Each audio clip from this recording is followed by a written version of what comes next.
Hello and welcome to our first development vlog of Space Rain. We have decided to start making a more in-depth presentation of our work and progress and share it with you to make each progress more presented in more detail.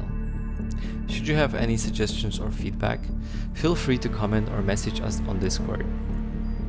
The first entry is dedicated to the most recent update that we've been working on before attending the Game Access conference in Brno, Czech Republic. In this update, our focus was to enhance the visuals from scenery and background to individual effects tied to weapons and explosions, damage models, and weapon impacts. First on the list was the background, which up until now consisted of a simple star field and particle-based nebulous created directly in Unity. It was a simple yet lightweight solution with little to no negative impact on the heads-up display and ship UI visuals. Our goal was to bring a more colorful pop into the scene to contrast the darker ship hulls and asteroid fields without jeopardizing the visibility of UI elements. We believe that the new background nebulous managed to do the first task nicely. However, there are still some cases where the intense colors of some parts of the nebulous reduce the UI readability. Some tweaking is still coming.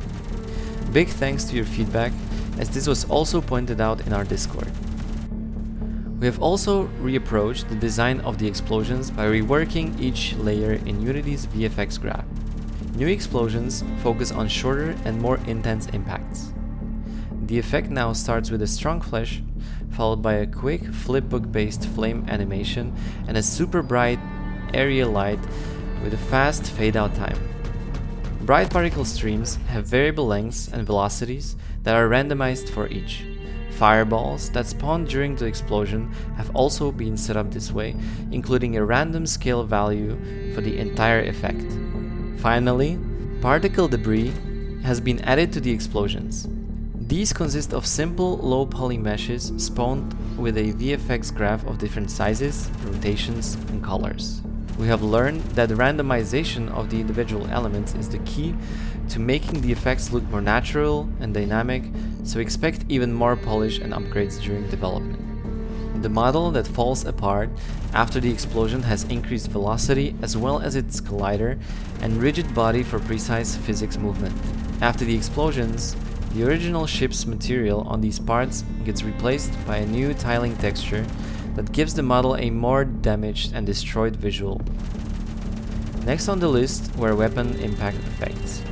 The previous implementation used a VFX graph and a simple play and stop method from a script.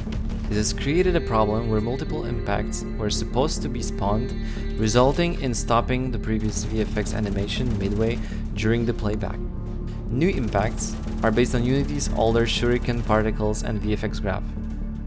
These now spawn according to the angle of the mesh that the bullet hits. Each bullet spawns a separate impact so they don't interfere with each other. Bullet impacts for the AI are more optimized and have fewer individual particles, making them more performance friendly. We weren't quite happy with the look and feel of the ship damage model, so it got on the list as well. The new damage model is based on a decal projection of textures that are hand-placed onto the ship itself. These decals are divided into multiple segments that are enabled based on how much damage the ship has received. They're also accompanied by VFX effects emitting alongside them. These effects then periodically emit sparks and smoke effects.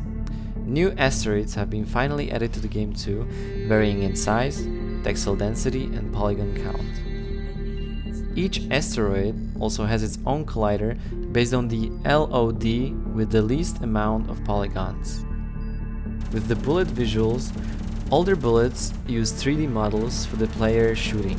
This was quite limiting in terms of visuals and had a big performance impact since each bullet was made of hundreds of polygons. The new method uses sprite spawning with two textures, resulting in a fake 3D effect.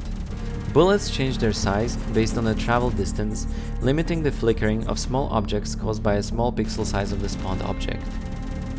Long time coming, we've made changes to the target prediction UI element. The lead marker changes the sprite based on how far the crosshair is from the center of the lead marker. Additionally, we have implemented delayed animation for the hit that changes the color of the lead marker to prevent constant spawning of this effect. For the basics, the lead marker is spawned based on the prediction of where the bullets will end up. This considers the position and velocity of the shooter, the weapons, and the target's velocity and position. Our Wave Defense Combat Training mode also received an update, as we found it sometimes hard to find the enemy ships patrolling around.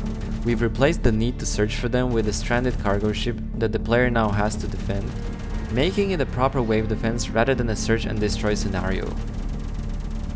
It is also a faster way to introduce new players to Space Rain's main mechanics, which revolve around combat. It now also includes a wingman from the very start of the scenario, as well as modified ship combinations for the waves, including a recently added Seth medium fighter. Also, if you make it to the last wave, you can hear the very first song made by our new soundtrack composer. Thank you for joining us today.